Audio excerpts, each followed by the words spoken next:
poder darle aprovechamiento a los residuos de construcción y demolición.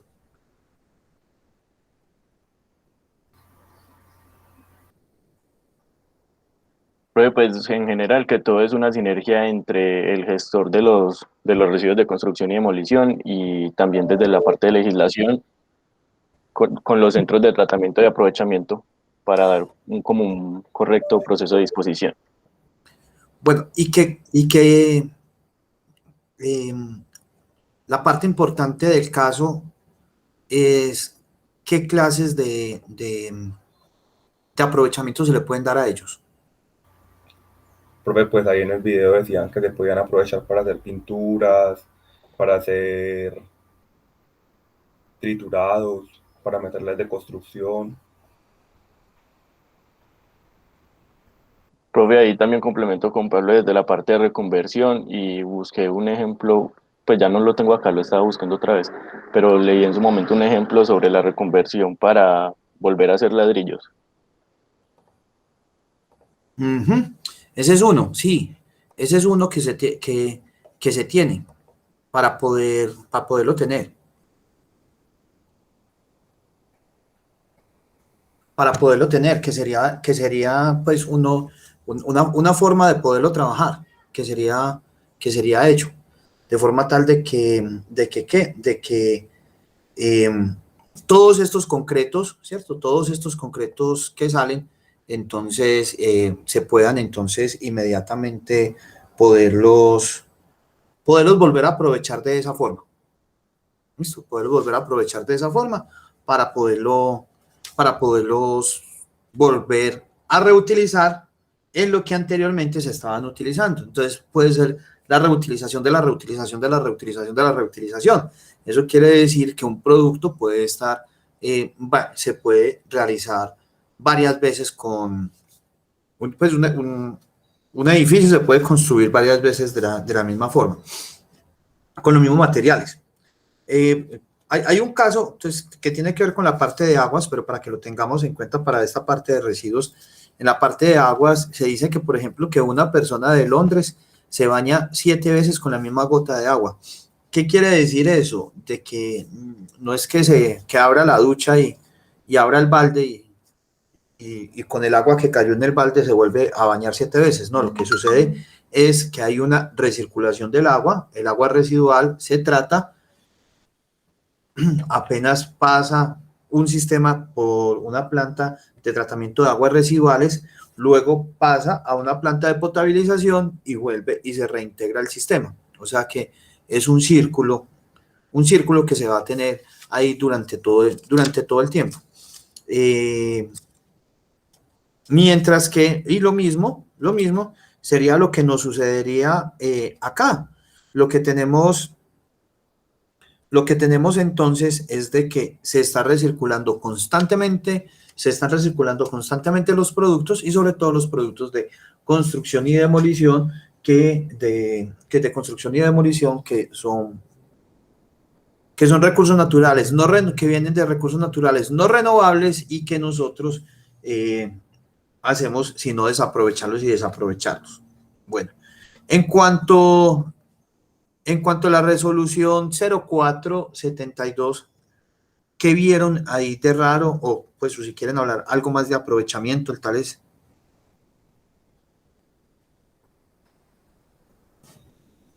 ¿Tienen alguna pregunta acerca de la resolución? ¿Quedó todo completamente claro? El artículo número 10, que es acerca de la designación de unos puntajes. Pero ese viene siendo el artículo 11, ¿no? Sí, 10, 11. Entre los puntajes. ¿Quedó completamente claro? ¿No quedó claro? ¿O tienen alguna pregunta hacia ello? Profe, Yo, Pablo. a mí, por ejemplo, algo que no me queda claro es por qué se establecen esos puntajes a partir de 2018. Pues yo pensé que el puntaje era como en sí para cada una de las partes de disposición final. Digamos que para cada año debían aumentar como en su aprovechamiento el 2%, ¿cierto? Pero entonces, ¿por qué se designan así a partir del 2018? Pero a ver que de pronto nos enredamos de... Más bien yo comparto pantalla.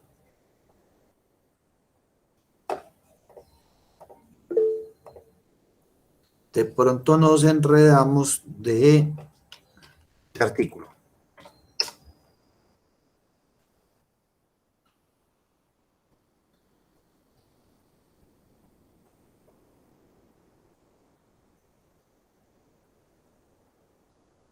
No, a ver, este es el artículo número 11, ¿cierto? De pronto hay un enredo ahí. El artículo número 11 es el que nos habla acerca de un puntaje que se da para seleccionar el mejor sitio dentro de un municipio para que en él se haga la disposición final de los residuos de construcción y demolición. Este es uno, ¿cierto? Es uno, que da por puntajes. El otro, que es el cual me estás hablando, es, ay, ¿qué se me hizo? Está más abajo, profe, lo acabaste de mostrar. Puntos limpios, medidas, aprovechamiento. Sí, está por, ¿dónde está?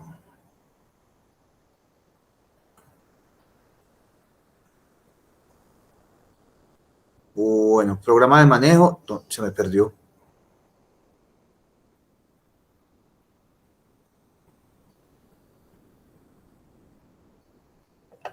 Este es este, listo. El artículo 19, que nos habla acerca de las metas de aprovechamiento, ¿cierto?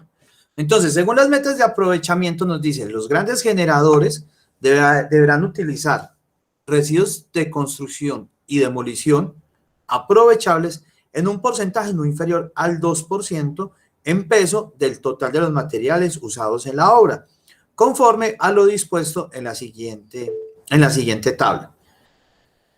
Municipios especiales, como es el caso de Medellín, ¿cierto? O sea, recuerden lo que habíamos visto de lo de las categorías. Municipios especiales como Medellín y los de categoría 1, 2 y 3, ¿cierto? A partir del 1 de enero del 2018 deben de aprovechar el 2% y deben irlo subiendo paulatinamente un 2% más cada año hasta llegar al 30%. Es decir, el 1 de enero del 2018, todo edificio que se fuera a construir acá en Medellín, del 2% de las materias primas con las cuales debería de trabajar, por decir algo, no sé cuánto es que se consume un edificio. Voy a decir una barbaridad, ¿cierto? Una barbaridad.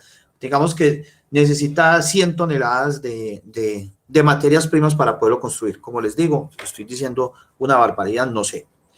De esas 100, si va a necesitar 100, eso quiere decir que 98 toneladas deben de ser materias primas vírgenes, por así decirlo, y el otro 2% en el 2018 y el otro, las otras 2 toneladas deben de ser provenientes de material reciclable. ¿Listo? Para el 2019, 96, 4. Para el 2020, 94, 6. Para este año deben de estar trabajando entonces como 92, 8. Y así sucesivamente hasta llegar a un 70-30. Es decir, que de 100 toneladas que yo necesito para poder construir, el 30% deben de venir de residuos de construcción y demolición recuperables y el otro 70% sí de materias vírgenes, por así decirlo. La vuelta con esto es que justo este año, hace 15, 20 días, se estaba reuniendo el ministerio porque querían replantear estas metas. ¿Listo? Estas metas. Pero por el momento no han dicho nada. O sea, no han salido las nuevas metas. ¿Qué es lo que pasa? Eso es para municipios como Medellín, Bello, Envigado, Sabaneta, pues mejor dicho, los municipios del Valle de Aburrá. Pues casi todos los municipios del Valle de Aburrá. Ya municipios más pequeños, como por decir algo, Urrá, Opeque, Briseño, Campamento, etcétera, etcétera.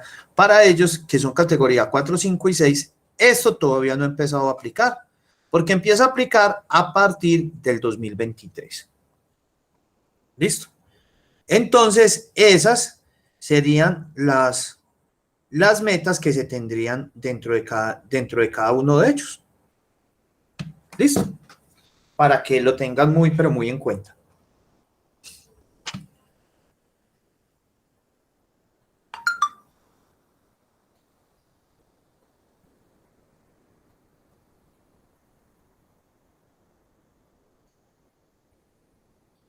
¿Listo?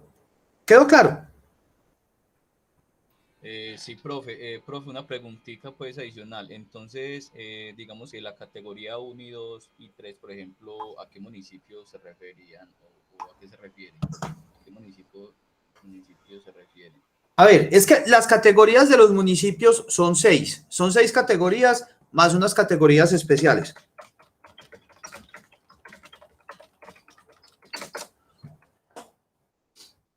Listo. Miremoslo acá para que lo veamos. Esta es entonces de la forma como están constituidos los municipios según pues las categorías. Entonces van de especial, primera, segunda, tercera, cuarta, quinta y sexta. ¿Eso de qué va a depender? De esto. Número. Ingresos corrientes de libre destinación, o sea, la cantidad que se puedan tener ellos, la importancia económica y la situación geográfica. Esto realmente, esto lo declara el DANE, pero vamos a verlo porque miremos acá algo también que es de gran importancia para nosotros, que es la resolución 754 del 2014, que es la nuestra, la de los PEGIRS. También nos habla que dependiendo de la categoría del municipio se van a hacer o se realizan o no ciertas cosas. ¿Listo? Entonces miremoslo acá porque sí es importante que lo veamos. ¿Cuáles son los de categoría especial? Los de categoría especial son todos aquellos que tienen más de 500,000 habitantes. Que los ingresos corrientes de libre destinación, o sea, que tengan en el bolsillo para destinar para lo que sea, más de 400,000 salarios mínimos legales mensuales vigentes. Medellín, ¿cuántos habitantes tiene Medellín? Como 3 millones, ¿sí o qué? ¿Y tiene esta plata para invertir? Sí, claro. Entonces, ¿por qué? Porque tiene AEPM. Primera categoría. La primera categoría comprendía entre 100,001 y 500,000 habitantes y que tenga para destinar entre 100,000 y 400,000 salarios mínimos mensuales vigentes. ¿Listo? Entonces, estas son ciudades. ¿Listo? Son diferentes ciudades.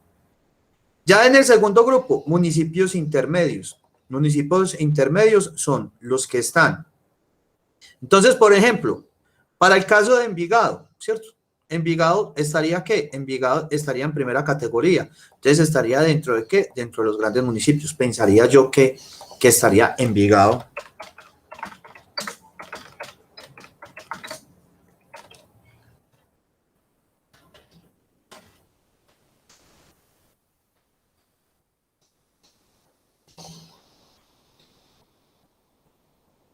No, 5, oigan a este otro. Barbosa sí debe estar por ahí abajito. Ah, pues no dice qué categoría. Bueno, Envigado, por ejemplo, debe de estar. Ah, véalo, por ejemplo, acá. Vamos a ver si está fundación. Categoría, gente. Bueno, listo. Esos municipios del Valle de Aburrá deben de estar en una categoría netamente alta, como es el caso pues de Envigado, Bello, porque tienen más de 100,000 habitantes y tienen estos ingresos obviamente superiores. Ponga, ¿cuántos son o sea, 100,000 salarios mínimos mensuales vigentes? ¿Cuánto está el salario mínimo? 1,000,000. Eso me daría 1 por 10 a la 11. Sí, eso sí lo tiene Envigado. tendría pues así pues un superávit de eso. Categoría segunda, entre 50.000 y 100.000 y esta cantidad de plata. Categoría tercera, entre 30.000 y 50.000 habitantes y esta cantidad de dinero. Ya entran otros especiales, que son la mayoría de nuestros municipios de Colombia. ¿Por qué? Porque nuestra mayoría de municipios de Colombia tienen menos de 30.000 habitantes, ¿cierto? Entonces son, por ejemplo, este de cuarta, municipios entre 20 y 30, y tienen un superávit de esto. Entre quinta categoría, entre 10.000 y 20.000, y aproximadamente 15.000 salarios mínimos. Y la sexta, una población inferior a 10.000 y no superiores a 15.000. Listo, deben de ¿qué? Deben de tener esos diferentes aspectos entonces así es que se calculan estos diferentes indicadores. Ya entonces, ¿qué es lo que empieza a entrar acá? Mirar qué, mirar de qué forma, dependiendo del presupuesto que tenga el municipio, la categoría que tenga. Por eso, entonces, es que esta resolución nos habla acerca de esas categorías para ver cuándo empiezan estos municipios a aprovechar esos residuos. Y acá en la resolución 754 también nos dice algo acerca de ello. Nos dice por acá, nos dice que los municipios clasificados en las categorías quinta y sexta, según el artículo sexto de la ley 551 del 2012, que fue lo que acabamos de ver, la norma que lo modifica, no están obligados a desarrollar dentro del PEGIRS el árbol de problemas y el árbol de objetivos. O sea, que si el municipio, por eso les decía yo a ustedes, tratemos de coger un municipio pequeño, porque un municipio pequeño, la mayoría, un municipio pequeño es categoría 5 o 6, y al estar en categoría 5 o 6, entonces inmediatamente baja al estar en categoría 5 o 6, ya no hay que hacer árbol de problemas ni árbol de objetivos e inmediatamente disminuye significativamente la cantidad de, pues, o sea, lo que tienen que hacer dentro del plan de gestión integral de residuos sólidos. ¿Listo? Que lo mismo es lo que aplica para los residuos de construcción y demolición. Listo, ¿Entendido? profe. Entonces, básicamente, para aclarar, digamos que me voy a basar en la población que tenga actualmente, digamos que la información más actual sobre ese municipio. ¿Qué? Espere, profe, espere. ¿Vas a presentar algo? Dale, preséntalo.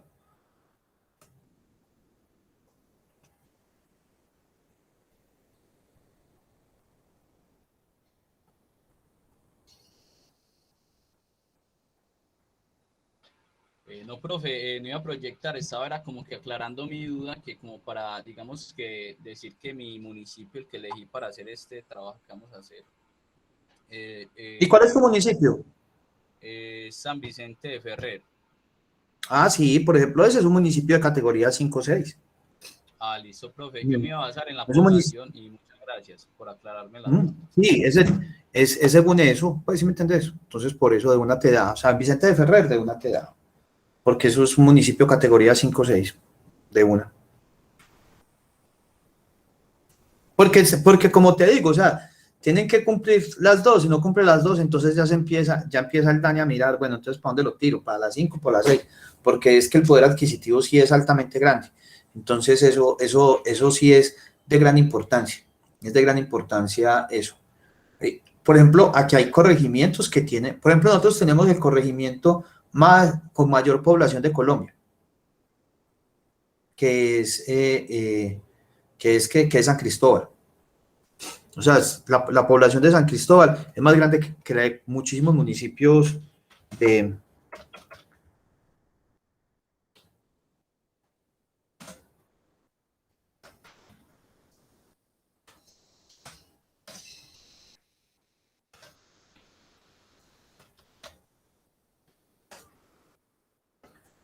Mira, San Cristóbal tiene 99.662 habitantes. 99.662 habitantes. Y miremos la población de San Vicente Ferrer, ya que nos están diciendo acerca de él.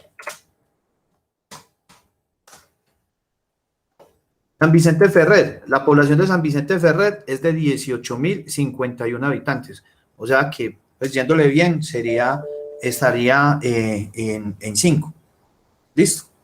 Entonces, miremos eso, cómo entonces esa diferencia que se tiene entre un corregimiento de Medellín contra un municipio de Antioquia.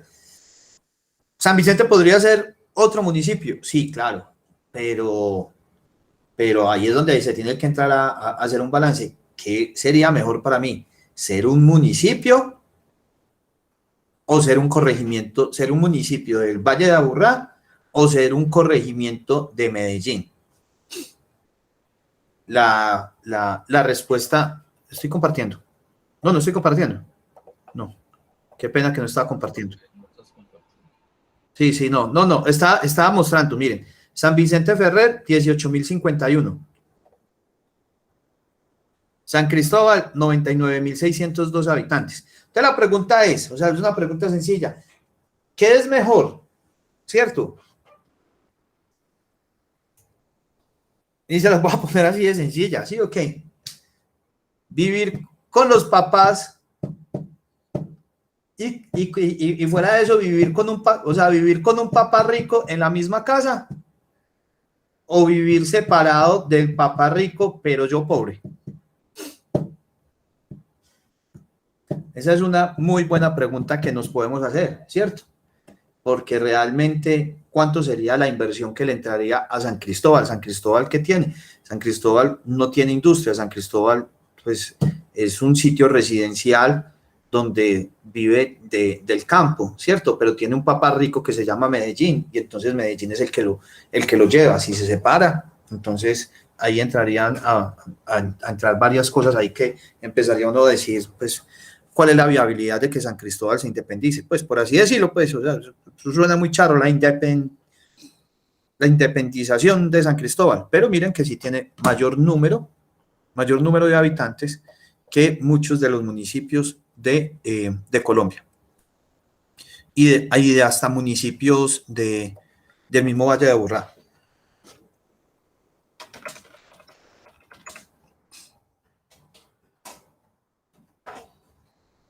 Por ejemplo, La Estrella tiene 67.254 habitantes, tiene más población un corregimiento de Medellín que otro municipio que se encuentra dentro del Valle de Aburrá. Entonces, por eso no se ve como esa viabilidad.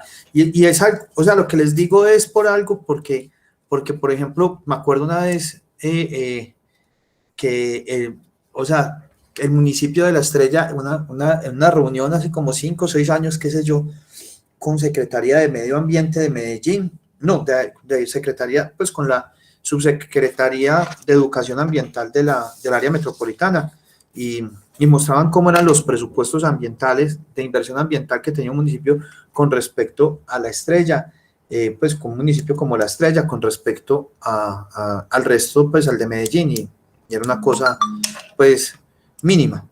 Entonces, por eso es que ellos también hacen parte del área metropolitana, porque claro, es muchísimo mejor tener el área metropolitana, porque el área metropolitana te puede colaborar con varias cosas desde el punto de vista ambiental. Bueno, algo más que se nos quede de los residuos de construcción y demolición. ¿Alguna otra pregunta, duda acerca de ello? No. Bueno. Entonces, ¿vieron algunas formas de aprovechamiento? Recuerden que les dije que también vieran a ver qué formas de aprovechamiento se tenían.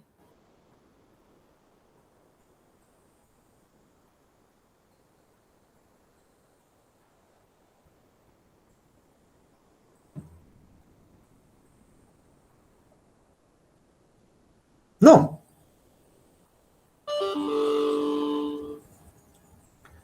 No, entonces, bueno, entonces continuemos por acá. ¿Qué hubo? Profe, ¿Qué hubo, Juan? que yo no investigué como tal, pero se me vienen a la mente varias, pues obviamente digamos que el conocimiento básico que uno tiene. Entonces, muchas veces en esas construcciones, muchas veces digamos que el material, digamos que las varillas y todo eso, eso se puede volver, digamos que a fundir y se puede generar como que otro tipo de material metálico, obviamente con menos características, pero igual sirve para, digamos que para su trabajo, para trabajarlo, pues.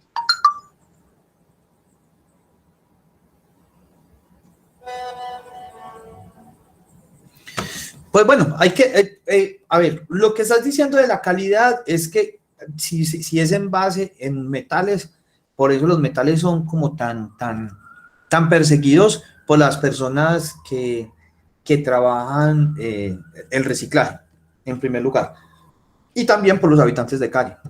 Por eso es que personas que se encuentran en situación de calle, por eso es que se tienen tanta cantidad de problemáticas acerca de que se roban cableados y todo eso, porque estos cableados llevan cobre y el cobre es pues como muy codicioso por las personas. Entonces eso es lo que sucede.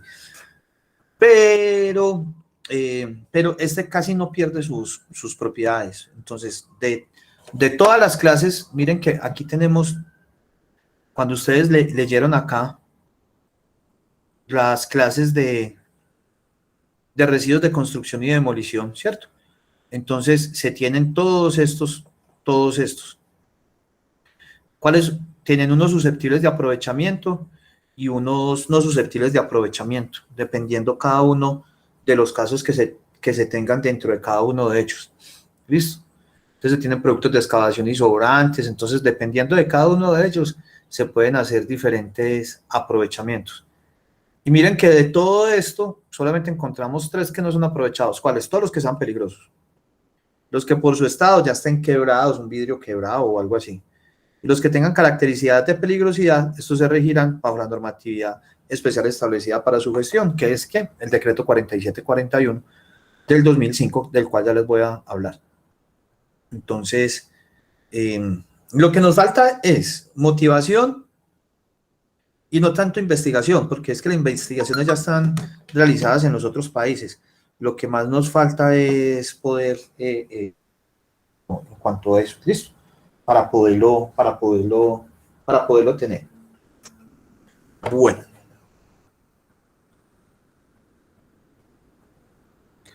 Entonces, acá tendríamos cada uno de estos diferentes apartes para que lo sepamos. Listo.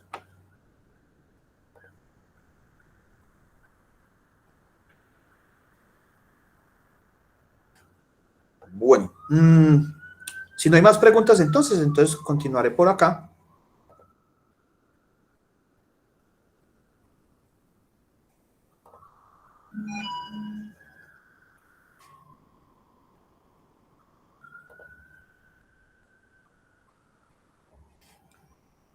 Bueno, hay otra clase de residuos que también, que los separamos de los residuos de construcción y demolición, que son los residuos voluminosos. Tanto los residuos de construcción y demolición como los residuos voluminosos no pueden ser recolectados de la forma que nos recogen los residuos en nuestra casa. O sea, nosotros pagamos por un servicio de aseo, pero para que nos lleven la bolsita de nuestra casa, ¿cierto? Como pequeños generadores que somos. Ya la cosa es que cuando tenemos que sacar residuos como estos, entonces tenemos que llamar a la empresa de servicios públicos, y la empresa de servicio público se encargará de ella. ¿Listo? Entonces vamos a entrar aquí a empresas varias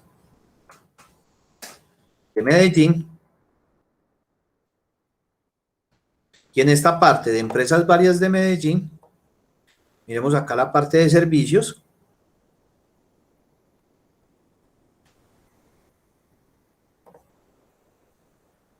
Y en esta parte de servicios se me perdió.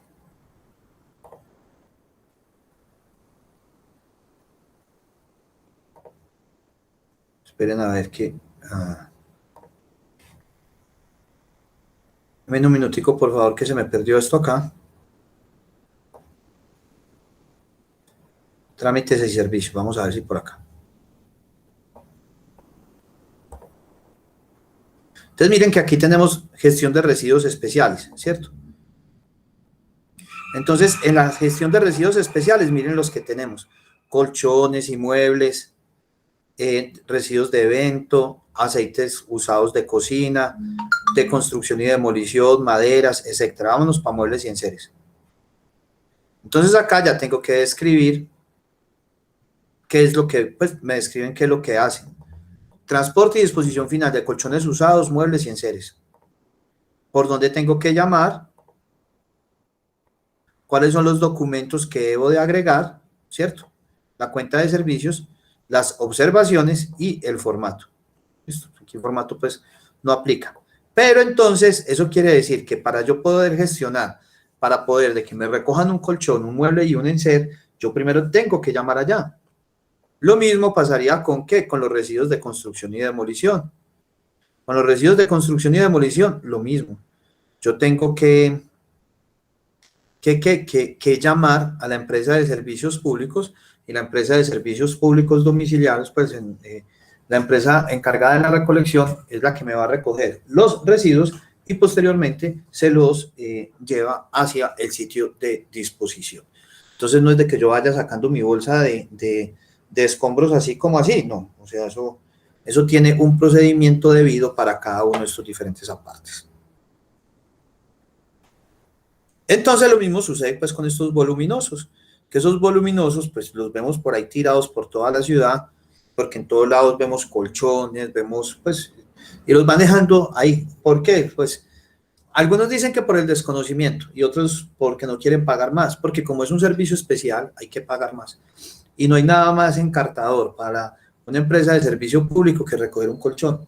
Entonces, por eso es que tiene que tener un servicio especial para esa recolección. Por el otro lado, tenemos otros que se encuentran en el decreto 47, ¿qué fue decir? ¿Qué es el 4? En el decreto 4741 del 2005, y que son los residuos peligrosos, ¿cierto? O los que conocemos como RESPE. Acá no paro, no.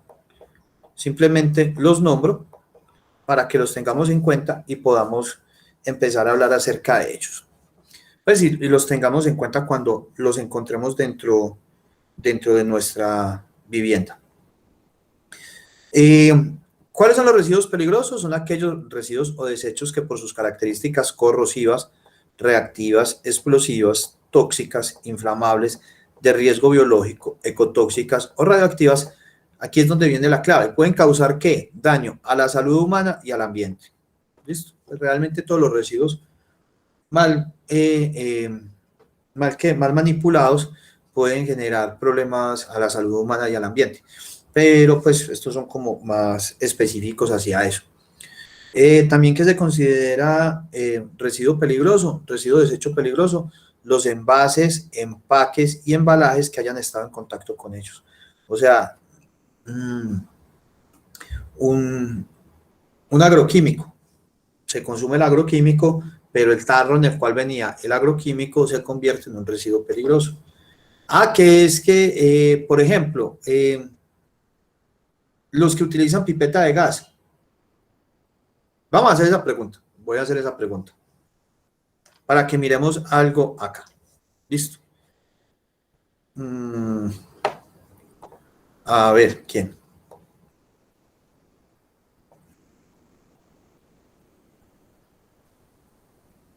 Valentina y Sasa. Valentina. Una pipeta de gas. ¿Será un residuo peligroso o no será un residuo peligroso? Sí, es peligroso. Es peligroso. ¿Y qué se hace con esa pipeta de gas entonces? Por ejemplo, pues, o sea, en donde se cocina con pipeta de gas, ¿qué se hace con esa pipeta de gas?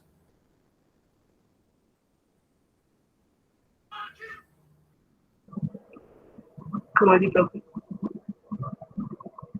A ti se te acaba la pipeta de gas, se te acaba la pipeta de gas, y apenas se te acaba la pipeta de gas, vos la tirás a la basura para que se la lleve el carro recolector. No, eso se vuelve a entregar. ¿A quién? para que le cambien la pipeta por otra llena, ¿no? Ah, claro, exactamente, súper bien. O sea que es un residuo, no, o sea, realmente es un residuo si yo lo dejo en la casa. ¿Por qué? Porque lo que llevaba era un residuo explosivo o inflamable, ¿cierto? Que también puede ser tóxico. Entonces, ¿pero qué es lo que pasa? Lo que sucede es que yo no voy a botar la pipeta, porque cada pipeta vale como 80.000 pesos. En estos días compré una pipeta y me valió eso, o sea, me valió más la pipeta que el gas. Entonces, ¿qué es lo que pasa? Que ahí está la pipeta, pero, esa pipeta, entonces, yo no la voy a botar, sino que la entrego y me la devuelven, ¿cierto? Entonces, ahí la pipeta es como una materia prima, porque al fin de cuentas me la van a estar recargando. ¿Listo? Pero esa pipeta realmente sí se considera una sustancia peligrosa porque en ella albergaba una sustancia explosiva, tóxica, inflamable. Entonces, por eso. Cuando se habla de Cretiver, la palabra Cretiver viene de acá. ¿Listo? O sea, ¿qué es una sustancia Cretiver? Es una sustancia que puede ser o corrosiva o reactiva, pues o no. Es una sustancia que puede ser corrosiva y o reactiva y o explosiva y o tóxica y o inflamable y o de riesgo biológico y o ecotóxica y o radioactiva. ¿Listo? Entonces, esas son las sustancias peligrosas. ¿Listo? Y como les digo, se encuentran en el decreto 4741 del 2005. ¿Que las encontramos en la casa? Sí, claro. Y el próximo semestre, cuando vean gestión de residuos peligrosos, se van a dar cuenta acerca de ello. Bueno, saliendo de ahí entonces, de esa parte, esos son todos los residuos sólidos, aunque cada día salen más y más y más residuos, pero estos son los residuos generales que se tienen y bajo los cuales se pueden clasificar. Eso nos lleva a que a partir de la próxima clase, la próxima semana, podemos empezar a hacer el laboratorio número 1, para que sepan. En la próxima clase muestro la guía de laboratorio, explico cómo se va a hacer el laboratorio y vamos a tener 2 semanas para poder hacer ese laboratorio. ¿Cuándo es que es el parcial? Perdón.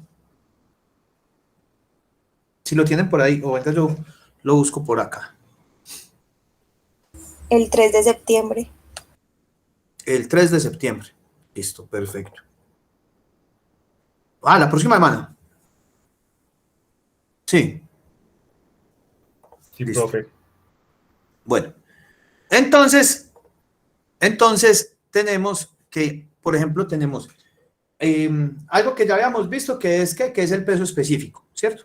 Que ese peso específico, habíamos hablado acerca de cómo entonces va variando constantemente, ¿cierto? ¿Dependiendo de qué? Dependiendo del residuo y también dependiendo de algo que es el grado de compactación del residuo. Es decir, los residuos sólidos, entre más compactados estén, mayor va a ser su peso específico o densidad. Entonces, por ejemplo, ¿va a ser quién? En nuestra casa, el peso específico de los residuos va a ser diferente a un centro de almacenamiento. Pero el del centro de almacenamiento va a ser menor ¿al de quién? Va a ser menor a los residuos sólidos que se encuentran dentro del vehículo recolector. Y va a ser menor a cuando está en el relleno sanitario, ¿cierto? ¿Y eso se debe a qué? Se debe a que tenemos un grado de compactación de los residuos. Vamos a ver qué es ese grado de compactación entonces.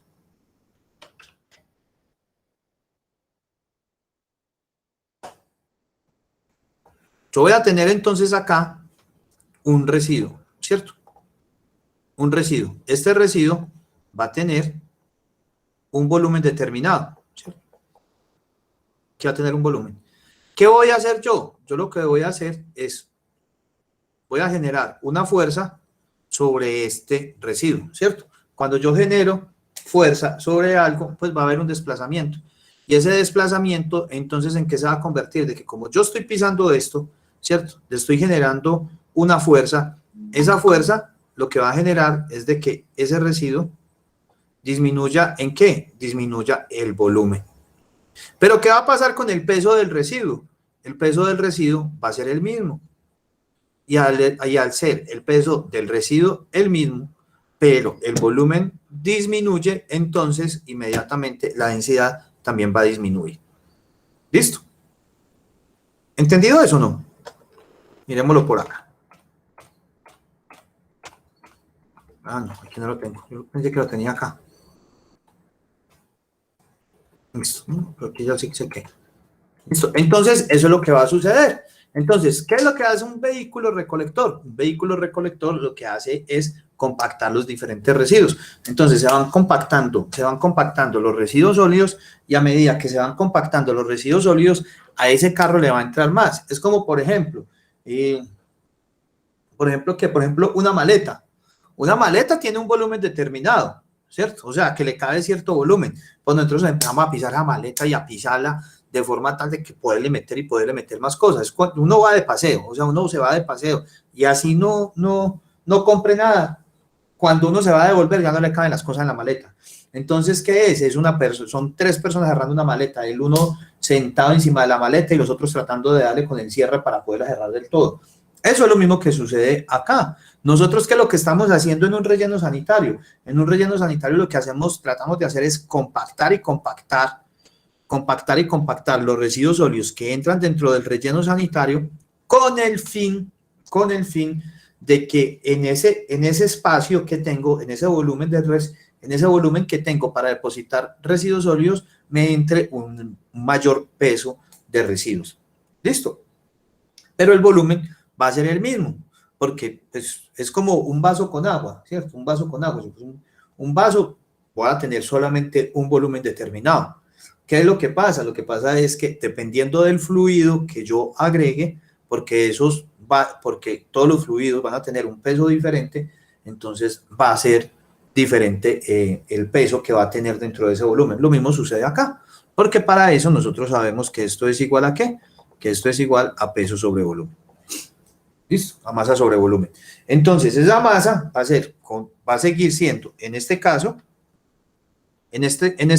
¿yo qué tengo? En este caso, yo tengo una masa 1, ¿cierto? Y un volumen 1. ¿Acá qué va a tener? La misma masa 1, pero ya con un volumen diferente que cambió. ¿Listo? ¿Eso qué me va a implicar? Que esta densidad 1 va a ser menor que esta ¿qué? Que esta densidad 2. ¿Y por qué? Porque aquí la masa es constante, pero el volumen disminuye. Entonces tengo una masa constante, pero un volumen menor. Hacer el volumen menor, entonces es un número menor divisible e inmediatamente me va a aumentar el volumen. ¿Listo? ¿Alguna pregunta sobre eso, muchachos? No. ¿Queda claro? Listo. Bueno.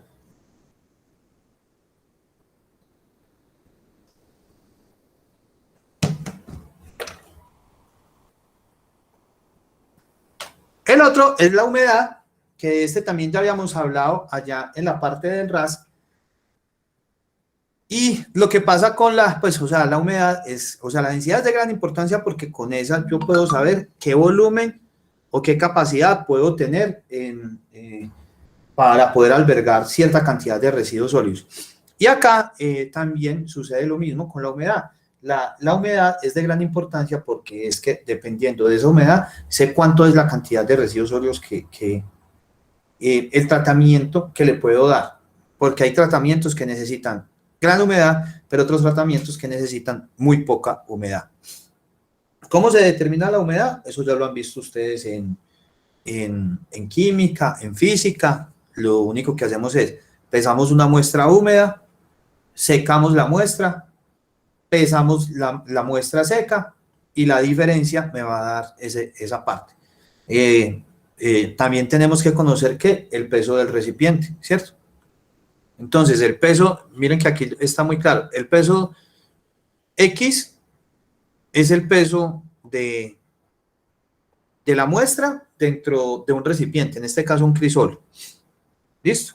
Y Y va a ser el peso del crisol más con la muestra ya seca, o sea, cuando ya lo saco de la mufla. ¿Sobre qué? Sobre el peso del crisol, menos el peso, sobre el peso del crisol, de la muestra húmeda con el crisol, menos el peso del crisol. Y eso por 100% me va a dar ¿qué? El porcentaje de humedad.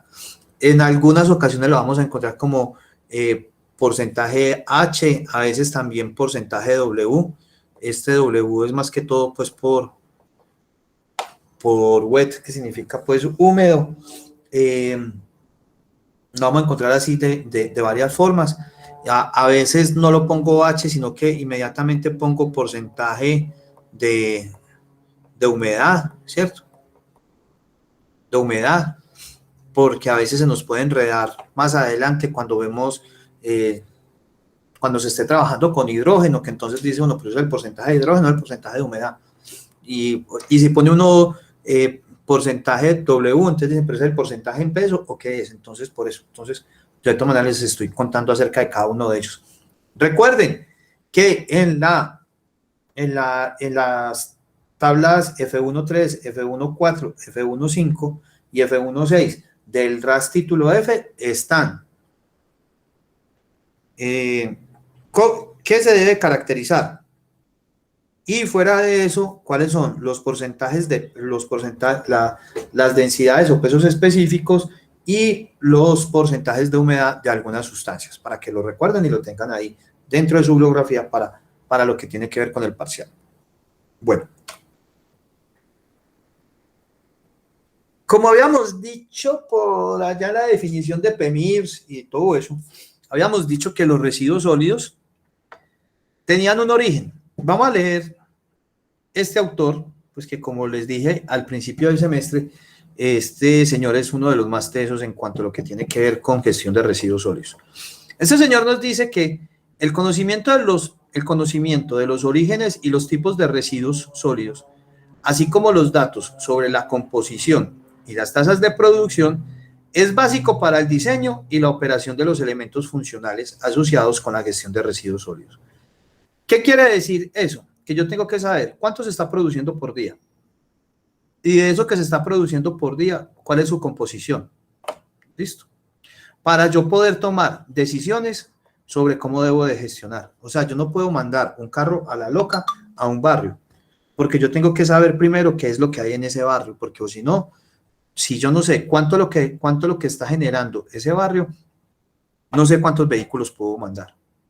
Yo no le puedo decir a un vehículo, vaya para Robledo, listo, ¿y de dónde a dónde? No, vaya a recoger. Entonces sí es una problemática, pues, o sea, cuando no se tiene un buen manejo acerca de lo que tiene que ver con la gestión de los residuos sólidos y qué es lo que se va a ir a hacer, acontecen problemas como los que han acontecido en Bogotá o que hay en este momento en el área metropolitana de Santander y otros municipios, que no sé si vieron pues que el relleno sanitario ya lo cerraron del todo, el de allá, y ya hay diferentes municipios de Santander que les toca echarse un viaje de 8 horas de ida, más 8 horas devolviéndose, o sea, un total de 16 horas para que puedan venir a depositar los residuos sólidos acá a Pradera, que es como el que les queda más cerquita. Es el que les queda más cerquita, no sé por qué. Pues no pensaban en Bogotá, pues, me imagino que Bogotá está más caótico para poder entrar, pero con eso les cuento todo, dónde están viniendo ellos a depositar eso. ¿Listo? Bueno, ¿de dónde vienen los residuos? Ya habíamos dicho que en Colombia vienen del sector residencial, industrial, comercial, institucional, de servicios, pero que también decíamos que los residuos eran los que venían de barrido y también tenemos estos residuos, los de residuos de construcción y demolición. Entonces, Yo no puedo mandar para una obra un carro recolector de los que nos recogen en nuestra casa porque es un carro, es un carro, pues esos carros recolectores tienen una parte hidráulica atrás que lo que hacen es generar una presión sobre los residuos, pero si se encuentran con un adobe, pues pues con este no se va a poder. Entonces inmediatamente se va a dañar el sistema. Por eso es que los residuos de construcción y demolición no pueden ir dentro de los carros recolectores comunes. ¿Listo? Bueno, ¿qué necesito saber yo? Yo lo que necesito saber, según lo que nos dijo Chono van Nuglus, ¿cierto? Lo que nos dijo Chono van Nuglus, es cuánto de la cantidad de residuos que se puede tener. En los diferentes rellenos sanitarios hay una báscula. Esto es una báscula, ¿cierto? Entonces, ¿qué es lo que pasa? Se pasa el carro cuando entra. Entonces, cuando entra lleno, deposita los residuos sólidos acá, ¿cierto? Y ya después volvemos y lo pesamos cuando sale, ¿cierto? Hacemos eso, cuando entra y cuando sale. Al hacer nosotros esa diferencia, si hacemos la diferencia de pesos, entonces si hacemos el peso del vehículo lleno menos el peso del vehículo vacío, ¿esto va a ser igual a qué? Esto va a ser igual al peso de los residuos.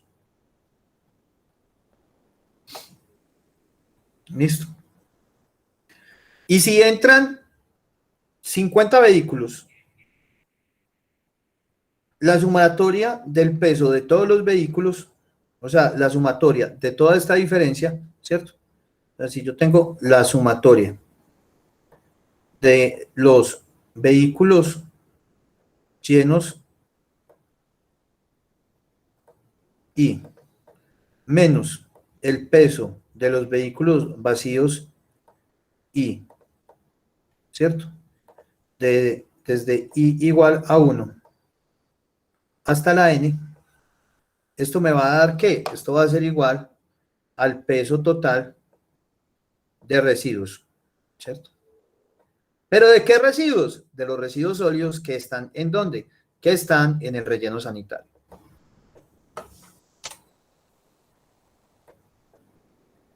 Que están en el relleno sanitario. ¿Listo? Eso sería entonces lo que nos daría. La cosa es de que si nos vamos hacia la gestión ambiental, según lo que nos está diciendo este man, miremos algo acá. Todo esto nosotros lo denominamos gestión ambiental, ¿cierto? La gestión de los residuos sólidos municipales. Entonces miren que la disposición final es el último eslabón. Y si yo empiezo a ver, listo, acá no hay una salida, se genera y de la generación se separa, hay un almacenamiento, hay una presentación. Pero acá ya empiezo a tener varias cosas, ¿cierto? No todo lo que se genera se recolecta. No todo lo que se recolecta va a disposición final.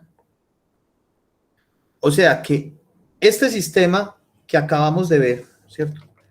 Este sistema que acabamos de ver solamente me serviría para determinar qué. O sea, si yo lo pongo en la báscula, eso solamente me serviría para qué. Para determinar la cantidad de residuos sólidos que entran al relleno sanitario. Pero yo necesito saber también cuánto voy a recolectar y cuánto es que se genera. ¿Listo? Entonces, esa es una de las cosas que se tiene. Vamos por acá a ver. Tan, tan, tan, tan.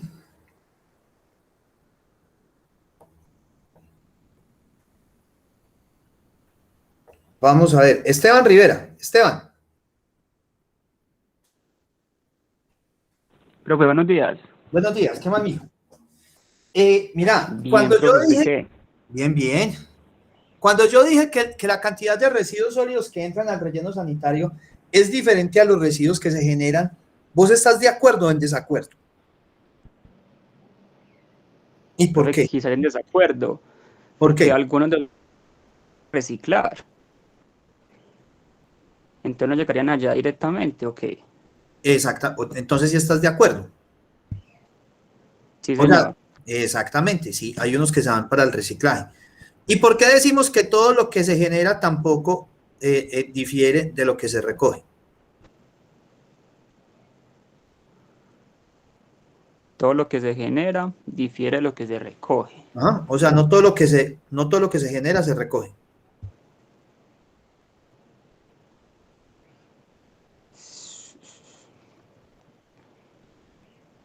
Por ejemplo, vos te paras en una quebrada acá de Medellín Sí, profe. y la ves completamente limpia o la ves con residuos sólidos. Sí, parcialmente con residuos sólidos. Exacto. Entonces, ¿eso qué quiere decir? Esas bolsas no fueron recolectadas. Ujú. Sí, profe. Entonces no todo lo que se genera se recolecta. ¿Listo? Sí.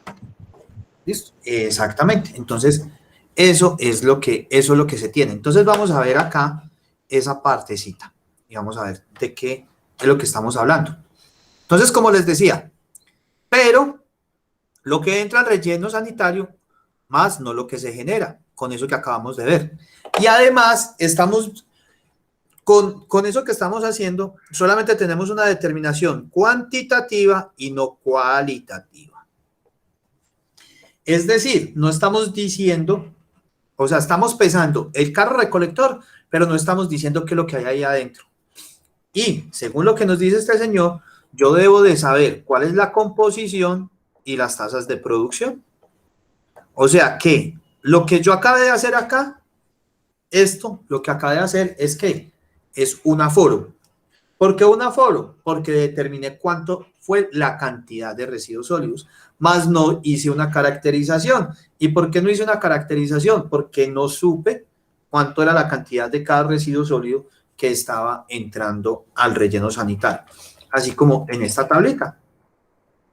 En esta tablita podemos determinar cuánto es el porcentaje de cada uno de ellos. Con esta parte de esa báscula no la pude hacer. Ah, entonces eso no me sirve. Sí, mijo, eso le sirve y mucho, porque es que usted, si trabaja en un relleno sanitario, usted debe de saber cuánto es la cantidad de residuos sólidos. ¿Qué le pasó? ¿Lo que yo qué? A ver. Vámonos por acá mejor.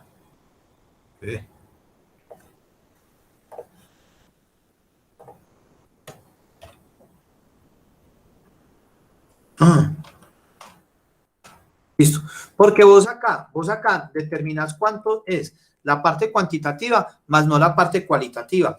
Y necesitamos saber, por eso, necesitamos saber también la parte cualitativa, sobre todo en la parte de generación. Y en la parte de disposición final, necesitas saber cuánto es la cantidad de residuos sólidos que te están entrando por día para poder saber cuánto es el tiempo de vida útil que le queda al relleno sanitario. ¿Listo? Esa es una de las cosas de gran importancia que se tienen en cuanto a esta parte.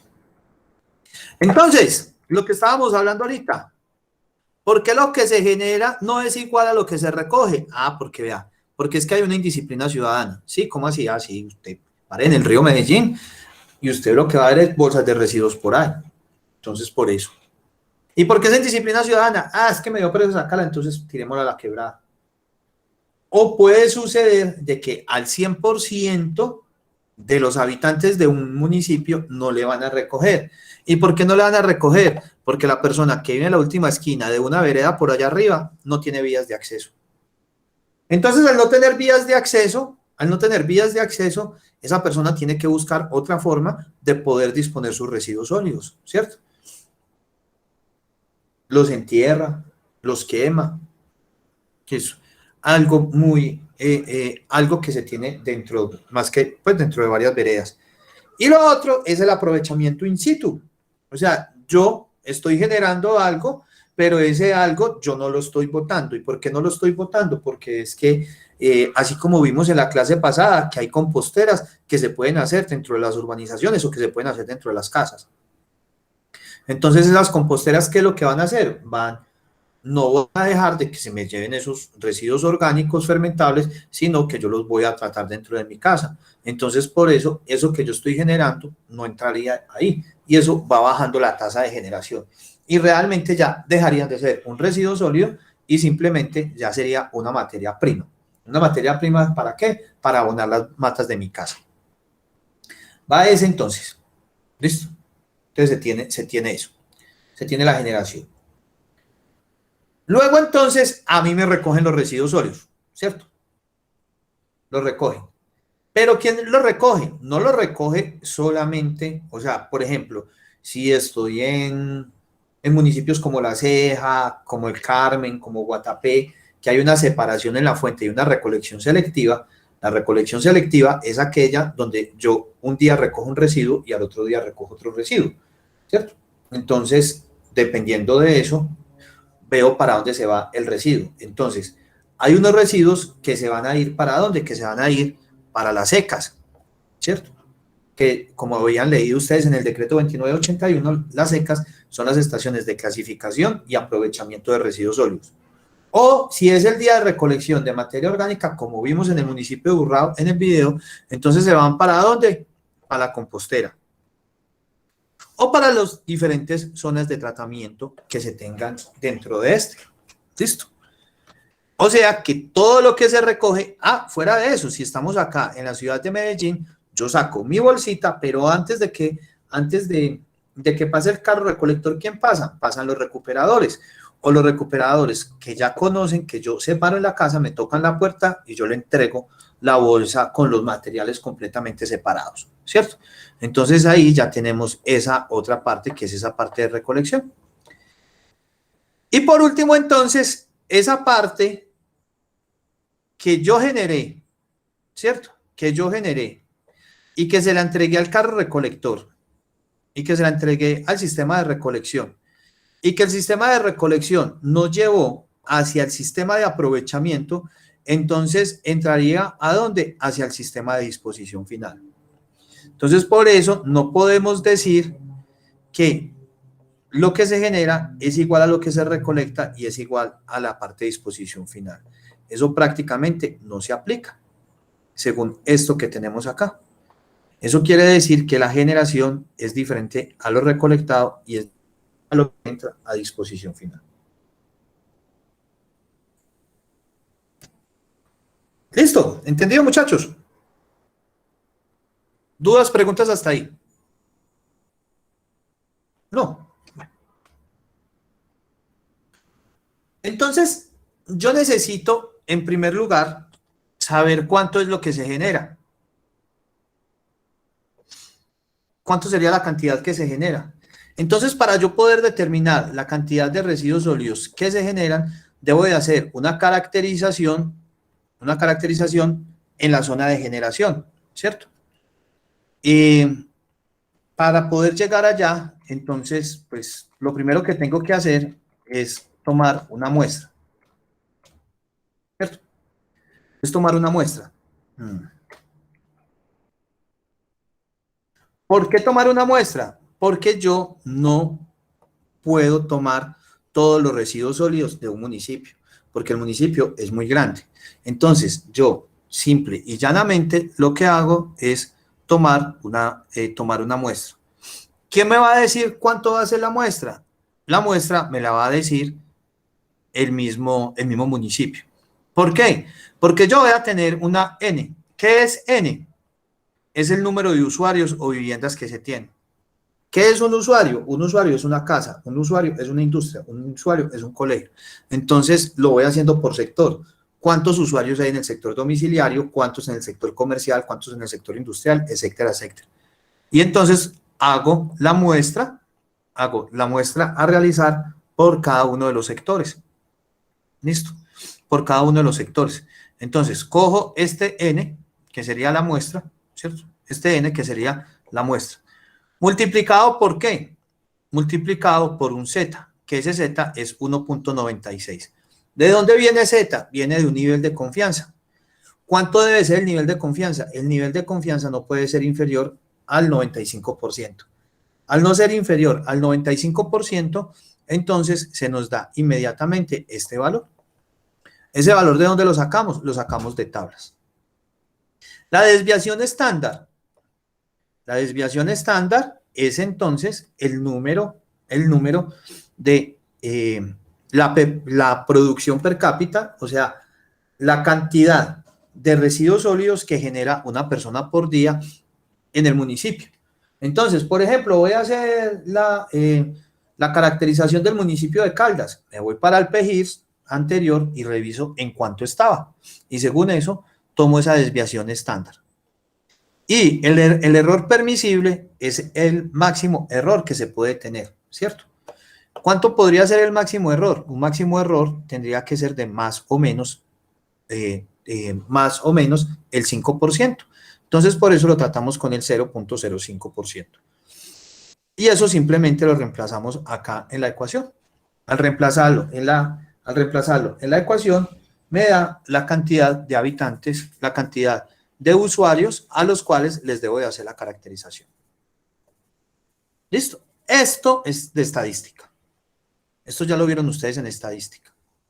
Hay varios autores que van a salir con otras ecuaciones estadísticas. Realmente, pues, a mí esta me ha dado muy buenos resultados. Las autoridades ambientales no me han dicho de que no, tampoco me han dicho que sí, pero es porque no se tiene algo estandarizado a nivel nacional. Entonces, esta podría ser una ecuación bajo la cual entonces yo puedo determinar esa muestra. Yo determino esa muestra. Entonces, al determinar esa muestra, ya esa muestra se me puede volver algo engorrosa, ¿cierto? Entonces, yo lo que hago es llevar esos residuos sólidos, me los llevo para una partecita del relleno sanitario. Entonces, tengo los residuos que se generan. Apenas tengo los residuos que se generan, saco la muestra. Les recojo los residuos sólidos a esas personas, a esos usuarios. Y me los llevo ¿para dónde? Me los llevo para una zona en el relleno sanitario donde yo pueda hacer la caracterización. Entonces, los puedo llevar, pues puedo alquilar el carro recolector y los llevo hacia esa zona. En esa zona yo deposito todos los residuos sólidos, pero me doy cuenta de que la cantidad, o sea, tengo que pesarlos primero, obviamente. Entonces me voy para la báscula, peso los residuos a la entrada y peso los residuos a la salida. Y con eso ya sé cuánto es el peso de la muestra. Y ya tengo el número de usuarios. A ese número de usuarios debo de preguntar cuántas personas habitan ahí para sacar la cantidad de habitantes. Entonces, entra ya el vehículo recolector, ese vehículo recolector, le digo, venga, deposite acá las bolsas. Y empiezo a abrir todas las bolsas. Las abro, pum, pum, pum. Y apenas las abro, entonces me doy cuenta de que lo que yo tengo es una cosa muy, pero muy grande. Y que realmente entre 2 o 3 personas no somos capaces de hacer eso. Entonces, ¿qué hago? De esta yo ya tengo el peso conocido. ¿Cierto? ¿Por qué? Porque lo pesé en la báscula. Entonces, simplemente lo que hago es de que mezclo la muestra de forma tal de que, pues, aunque los residuos son heterogéneos, pero que estén así todos completamente mezcladitos y completamente homogéneos, y lo que hago es retirar 2 cuartos, un cuartico de acá, vamos a retirar lo que está en rojo, ¿cierto? Esto que está en rojo, y a partir de esto que está en rojo, hago otra circunferencia, solamente con lo que está en rojo, y esto lo desecho. Pero me doy cuenta de que esta todavía está muy grande. Entonces hago otra un poquitico más chiquitica que esta. Cojo otra vez 2 cuartos, pero que estén completamente, pues, separados. Los cojo y hago otra circunferencia. Así hasta que yo ya tengo una circunferencia completamente manejable. ¿Qué es lo que va a pasar? Lo que va a pasar es que esto que tengo acá, esta circunferencia, o sea, la circunferencia 1, es igual a la circunferencia 3.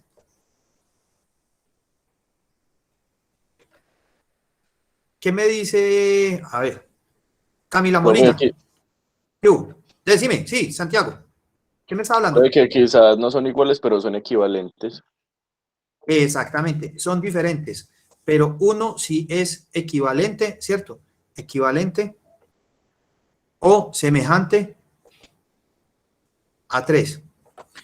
¿Qué quiere decir eso? Como yo en esa heterogeneidad mezclé los diferentes residuos, me quiere decir que el porcentaje de materia orgánica que hay acá es igual, es semejante al porcentaje de materia orgánica que está acá.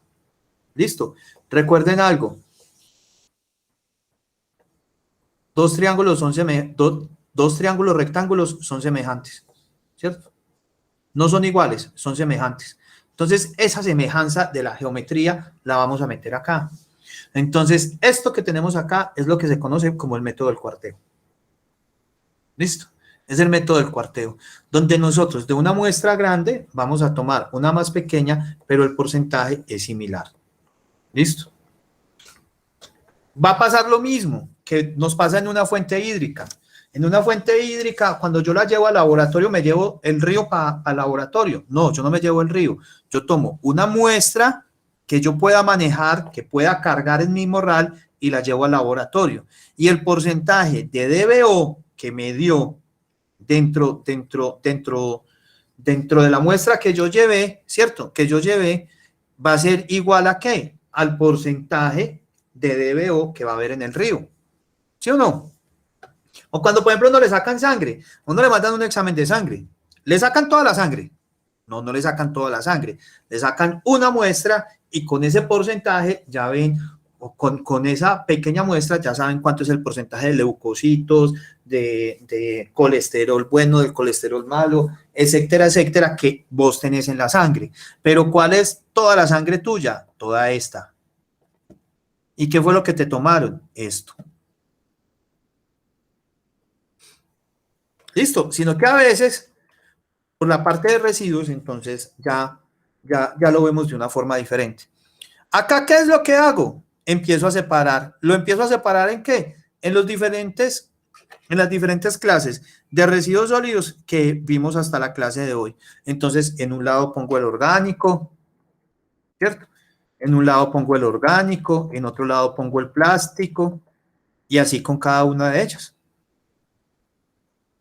Ya después, entonces, lo único que hago es, tengo el peso total y tengo el peso inicial sobre el peso total. Y ya con eso saco cada una de las fracciones que se tienen. ¿Qué vamos a hacer entonces en estos 20 minutos, en estos 30 minutos que nos quedan? Bajo estos 30 minutos que nos quedan, vamos a hacer lo siguiente. Me van a buscar a mí acá y van a poner Andrés Felipe Montoya Rendón, caracterización. El primer documento que les va a entrar, este primer documento que les va a entrar, acá van a encontrar el PDF. Ahora, yo los pongo aquí una vez. De una vez van a encontrar el PDF. Y esto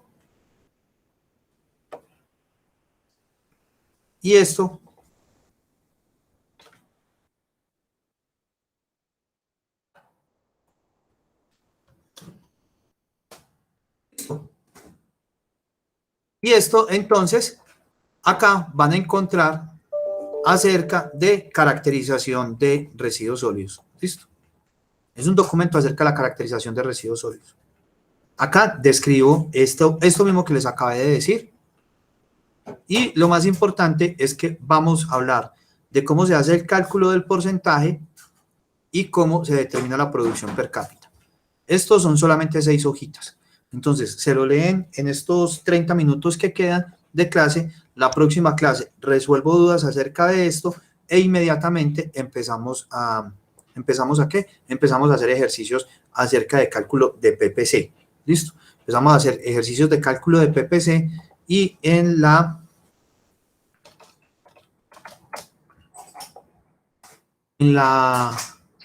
página de YouTube, no, en esta no.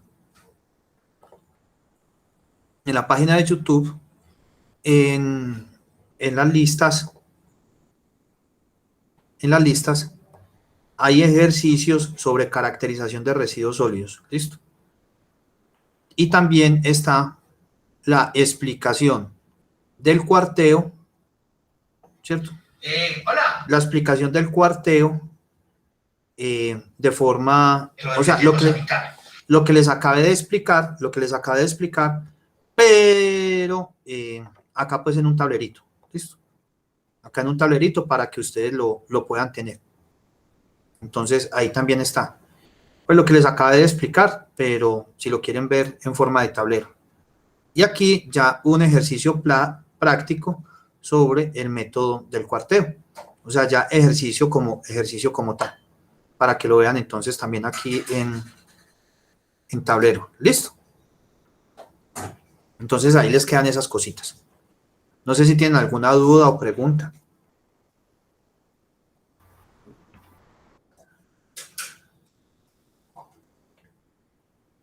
No. No. No, profe, todo muy claro. Listo. Entonces, porfa, para que se lean este documentico ahorita y ya entonces la próxima clase, cualquier duda o pregunta, inmediatamente. ¿Listo? Bueno, muchachos, se me cuidan. Listo, profe, muchas gracias. Feliz día. Profe, muchas gracias.